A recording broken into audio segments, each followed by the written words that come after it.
Olá pessoal, eu sou o professor Leandro Poloni. Nesse vídeo gostaria de ensinar vocês a fazer um gerador de sinal PWM totalmente analógico baseado em amplificadores operacionais.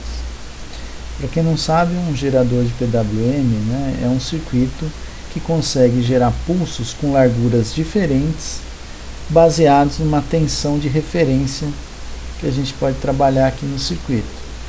Então eu consigo gerar acionamentos de cargas, uma carga aqui, com pulsos mais estreitos ou mais largos, à medida que eu mudar a minha referência. Então isso é chamado de modulação por largura de pulso. A largura desse pulso é identificada aí como duty cycle ou ciclo ativo.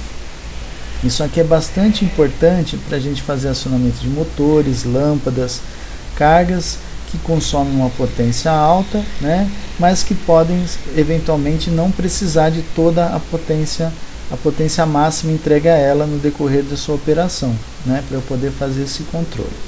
Então, para fazer isso, nós vamos trabalhar com 3 circuitos. Eu preciso de ter um circuito oscilador, um circuito integrador e um circuito comparador. E isso que eu vou mostrar aqui para vocês, mais ou menos como fazer esse projeto aqui no decorrer desse vídeo. O circuito oscilador, baseado em amplificador operacional, trabalha com uma realimentação dupla. As duas entradas do operacional recebem ligação da saída. Então, tanto a entrada inversora como a não inversora. Qual que é o princípio desse funcionamento? O princípio do funcionamento do circuito oscilador, baseado em ampliop, está centrado na equação de carga e descarga do capacitor, sendo aqui a tensão final, tensão inicial e a tensão no capacitor ao longo do tempo, multiplicada por E elevado a menos T, aqui não está dando para ver direito, mas tem menos 1 sobre RC vezes tal. Lembrando que RC vezes tempo, o RC é o tal, a constante de tempo do circuito, mais ou menos de 4 a 5 vezes tal. O capacitor estaria completamente carregado. Num circuito como esse, pelo fato de haver duas realimentações, o potencial entre as duas entradas é diferente. Isso aqui é um circuito comparador de tensão, vai funcionar como um comparador de tensão. Então vamos imaginar o seguinte: ao ligar o circuito, a tensão Vout, ou ela vai assumir o V1, o potencial V1, ou o V2, aqui, sumiu o sinal aqui no vídeo, menos 10 volts. A tensão de alimentação, mais ou menos 10 volts. Vamos supor que inicialmente ela está em 10 volts. Pelo ramo de realimentação do circuito não inversor, da entrada não inversora, a gente observa que os dois resistores são iguais. Tem um caminho até o terra. Logo, essa tensão vai ser Vout sobre 2 em ambos os resistores, que nesse caso aqui vai representar 5 volts de cada lado. Quando eu tenho, então, vou ter 5 volts nesse ponto aqui. O capacitor previamente descarregado, ele vai começar a se carregar por uma corrente que circular por aqui. Ele vai começar a se carregar, e essa tensão vai avançar de 0 até passar um pouquinho de 5 volts, onde o potencial na entrada inversora ultrapassar a não inversora e vai fazer com que haja uma comutação da saída. A saída vai comutar de 10 volts para menos 10 volts. Quando comutar para menos 10, a tensão de referência aqui nessas entradas vai cair para menos 5 volts. E a saída em menos 10. Esse capacitor previamente carregado em 10 volts vai fazer o que? Vai começar a se descarregar por uma corrente agora inversa aqui, menos 10. Ele vai se descarregando até chegar em menos 5 alguma coisinha. Ficou abaixo dos menos 5 de referência. A saída comuta novamente para 10 volts. E esse processo vai se repetir várias vezes, Várias vezes. Então vai comutando 10, menos 10, 10, menos 10 e assim por diante. Quando a gente resolve essa equação, considerando, no primeiro caso, o capacitor vai carregar até 5 volts, a tensão final máxima seria 10, e a tensão inicial dele estaria com menos 5. Ó, seria o próximo ciclo aqui que já entrou em regime. Tá? Então ele começaria em menos 5. A gente observa o seguinte, ó, resolvendo a expressão, considerando 100 kΩ, 1 nanofarad, a gente teria aqui a nossa constante de tempo de 1 vezes 10 a menos 4, e a expressão me daria 1/3 de elevado a 1 sobre 10 a menos 4 vezes t. O tempo, né, vai determinar aí o comportamento do circuito. Bom, vamos em frente. Só que esse tempo de carga do capacitor é apenas metade do período. Tá? Então, nesse caso aqui, resolvendo essa expressão, a gente descobriria quanto é metade do período. Isso daqui, né, pegando t, fazendo vezes 2, eu saberia o período total. Mas vamos pensar do ponto de vista da frequência aqui. Ó. Isso aqui vamos imaginar que é R vezes C, aqui é ln de 1/3, e então t é metade do período. Só que isso aqui, né, o período é 1 sobre a frequência, então eu vou ter 1 sobre 2 vezes a frequência. Ó. Eu posso substituir essa equação, então fazer ln de 1/3 é igual a menos 1 sobre Rc vezes 2 vezes a frequência. Se eu jogar a frequência para lá e o ln para cá, vai ficar 1 sobre Rc ln de 1/3. Tá? Essa passagem aqui, eu esqueci de falar, se a gente aplicar ln dos dois lados da expressão, né, vai sumir esse expoente, o número de Euler, né, essa exponenciação aqui, e vai ficar só o expoente. Então nós ficamos com esse resultado aqui. Ó, tá? Eu vou demonstrar o circuito oscilador funcionando. Então, se você quiser projetar, o que você faz? Para definir a frequência do circuito, você tem que definir o R e o C. Normalmente a gente faz um chute para o valor do capacitor para descobrir o resistor na frequência que você deseja. Tá? Vamos dar uma olhadinha numa simulação aqui. Ó. Então nós temos aqui um circuito funcionando. Eu coloquei bem devagarinho, vou aumentar aqui um pouquinho a velocidade. Ó. A gente vai ter a tensão no capacitor e no resistor, né? E a saída, ó. Aqui embaixo o circuito comparador atuando. Quando o capacitor ultrapassar 5 volts, comuta a saída para menos 10, né? E a tensão de referência muda para menos 5. O capacitor descarrega, ficou abaixo de menos 5, a saída comuta para 10 novamente. Ó. Nós temos um circuito oscilador funcionando aí, né? Na descrição do vídeo eu vou colocar aí todos os links das simulações para vocês. A simulação foi feita aqui no Falstad, tá? Vamos lá, vamos em frente. O segundo circuito, agora a gente precisa, depois de ter uma onda quadrada perfeita, nós precisamos transformar isso numa onda triangular para servir de referência para o circuito comparador de tensão. Então o que acontece? O circuito que faz isso é um circuito chamado integrador. O que ele faz? Ele faz o cálculo integral da função de entrada. Né? Então se eu tenho uma função, um valor constante, a integral de uma constante, né, é uma função de primeiro grau. Então pode ter um sinal positivo ou um sinal negativo, uma equação de primeiro grau. Então coloquei as equações aqui, ó. Aplicando a lei de Kirchhoff, circuito integrador, esse daqui é o curto-circuito virtual, tá? Ou terra virtual. O potencial aqui é próximo de 0 volts. A corrente que passa pelo resistor é a mesma que vai passar pelo capacitor, porque pelo terra virtual não circula corrente. Então eu posso escrever, igualar as equações, resistor e capacitor, tensão de entrada menos a tensão VA sobre R é igual a tensão no capacitor C dV dt, derivada da tensão no tempo. Essa tensão é o VA menos o Vout. Porém, como a gente falou, isso aqui é um terra virtual, o VA tende a zero, a gente pode simplificar a equação, vai ficar Vin sobre R igual a C dV dt menos Vout. Legal. Então vamos ajeitar isso daqui, ó, passa o dt para cá, então menos Vin sobre R e o C dividindo, menos Vin sobre RC, dt é igual a dVout. Se eu integrar dos dois lados, vamos lá, ó, integrei dos dois lados, o que vai acontecer? Isso aqui é uma parcela constante, sai da expressão, vai ficar 1 menos 1 sobre RC, Vin dt, que é igual ao Vout menos o Vout inicial, tá?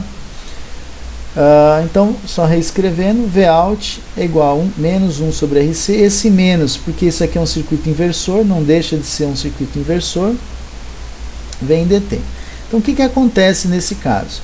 Se o Vin for um valor constante, integral de Vin dt vai ser o próprio Vin. Então, nós vamos ficar aqui ó, com Vout, né, no tempo, é menos 1 sobre RC vezes o Vin, mais a tensão inicial aqui do Vout. Ó. Tá? Tensão inicial. Então, o que vai acontecer? A minha tensão de entrada, né, a integral dela vai ser à medida que o tempo Vin vezes t, à medida que o tempo passa, esse valor vai decaindo. Se eu tiver uma entrada iniciando em positivo, ó, o que vai acontecer no circuito é que inicialmente esse valor, essa integral dá negativo, isso aqui vai descer. Quando inverter novamente, ele começa a subir, descer e vai ter aqui um nível de referência começando de zero. Se o primeiro estágio for o meu oscilador, ao conectar aqui, ó, aqui vai estar o meu oscilador, for uma tensão negativa, o comportamento vai ser o contrário. O capacitor começa carregando, descarregando, mudando a saída aqui, ó. Tá? Então vamos ver essa simulação. Tá aqui, ó, circuito oscilador. Vou reiniciar a simulação, tá um pouquinho rápido aqui, ó. Olha o que acontece, né? Eu tenho uma entrada triangular, eu pedi para entrar um sinal quadrado. Enquanto isso aqui é negativo, eu tenho uma rampa positiva. Vou parar aqui, ó. Enquanto a tensão é negativa, eu tenho uma rampa positiva. Quando a tensão ficar positiva, eu tenho uma rampa negativa. Tá? Aí o que vai acontecer? Observa que esse ponto aqui é 0 volts, então nesse caso eu comecei com tensão negativa, ele foi carregando inicialmente, ficou oscilando entre um valor máximo e mínimo. O cálculo do resistor e do capacitor integrador deve levar em consideração o tempo máximo, metade do período. Ó. Dentro de metade do período eu não posso carregar ao ponto, né, minha tensão não pode subir ao ponto de ultrapassar a tensão de alimentação do amplificador operacional. Ó. Eu vou reiniciar a simulação com um outro valor. Olha o que acontece. Se eu diminuir a resistência, a carga é muito rápida e o transistor, o operacional, vai saturar. Tá? Então eu preciso evitar essa saturação. Para isso, a gente precisa aplicar a equação de forma a não deixar saturar. Então eu tenho que definir esse ΔV. Esse ΔV aqui.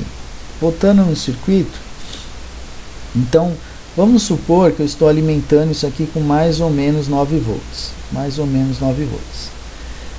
Essa minha variação, ó, no máximo poderia ser de 9 volts para cima ou para baixo. Então o que a gente faz? A gente pode trabalhar esse circuito aqui, ó, com, vou escrever aqui em cima, ó, o Vout no tempo, tá? Vai ser, vamos trabalhar com 2/3 da alimentação do operacional, 2/3, tá? Por volta aí de 6 volts, vai ser menos 1 sobre RC, vezes o Vin, os 9 volts, ou VCC, para ficar de forma genérica aqui, ó, VCC, vezes o T. O T é metade do período do oscilador, tá? Então nós temos que resolver essa equação aqui, ó. Resolvendo essa equação, novamente, você faz um chute para o R, para o C, e descobre o R, né? Capacitor tem menos valor disponível, a resistência tem muitos valores disponíveis, tá? Aí um truque aqui para a gente melhorar o nosso circuito, para evitar esse nível médio diferente de zero dessa onda de saída, tá? Vou reiniciar aqui, ó, o circuito funcionando. A gente pode colocar um resistor em paralelo com o capacitor. esse resistor da ordem de 10 vezes o resistor da entrada aqui, ó. Vou fechar a chavinha, vou botar ele no circuito, vocês vão ver que a tensão do oscilador vai passar a ser, vai estar trabalhando entre um nível positivo e um nível negativo agora, ó. Deixa eu parar aqui que já mais ou menos estabilizou, ó. Tá entre 2,5 e menos 2,2, ó. Tá? Se eu deixar mais um pouquinho, ele vai acabar ficando simétrico. Isso daqui é importante para o próximo circuito que vai vir à frente, que é o meu comparador de tensão. No circuito comparador de tensão, né, se eu não tenho como saber se a hora que eu ligar o circuito oscilador, se a primeira tensão vai ser positiva ou negativa para essa onda triangular tender a valores negativos ou positivos. Então, trabalhando com essa chavinha, você tem uma tensão média igual a 0. E aí o seu comparador de tensão pode excursionar, né, numa faixa entre mais ou menos alguns volts, né, e não precisar reajustar ele a cada vez que você ligar o circuito, porque você não sabe se o gerador de onda triangular vai estar com tensões muito positivas ou muito negativas. Tá? Então, aqui estava a nossa equação, né? E aí, por último, o comparador de tensão. O circuito comparador de tensão, ele vai comparar a tensão V1 e V2, né? Sempre jogando a saída para o menor potencial quando a entrada inversora estiver maior que a não inversora, ou para o maior potencial quando a entrada não inversora for superior à inversora. Tá? Então, está aqui um sistema de equações, né, essa relação aí. Lembrando, né, no circuito comparador, essa tensão diferencial é multiplicada por um ganho que tende ao infinito. Então, se essa tensão diferencial é positiva, a saída tende ao valor máximo, né, tenderia ao infinito. Mas o infinito para nós aqui é o VCC. Né, e se a entrada, se esse VD é negativa, a saída vai tender ao valor mais negativo possível, que eu chamei de VE aqui, ou menos VCC. Tá? A última comparação que eu quero mostrar aqui, a simulação, é agora, né, a gente ter um circuito comparador de tensão com gerador de onda triangular e uma referência que pode variar ao longo do tempo. Então, vou reiniciar o meu circuito aqui, um pouquinho mais rápido. Nesse caso aqui, ó, sempre que a tensão de referência é superior à tensão triangular, a saída aciona, e nesse caso está acionando uma lâmpada aqui, ó. Então, a gente pode olhar, ó, as duas tensões, vou parar a simulação aqui, ó, a onda triangular e a tensão de referência. Quando a tensão de referência é maior que a triangular, a saída ligou, a lâmpada acionou. Então, vou continuar a minha simulação, ó, para acelerar um pouquinho, e vou mexendo nessa resistência aqui, ó. Observem os pulsos abrindo e fechando, ó. Abrindo e fechando, o duty cycle aumentando e diminuindo.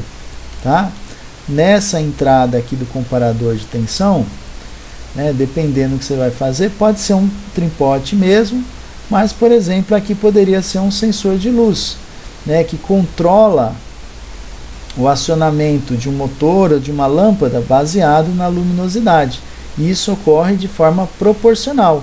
O brilho da lâmpada será proporcional à largura do pulso, assim como a velocidade de um motor pode ser proporcional à largura do pulso. Tudo bem? Pessoal, era isso que eu queria mostrar, espero que tenham gostado aí. E eu vou deixar na descrição do vídeo os links das simulações que eu utilizei, tá bom? Um abraço, até mais.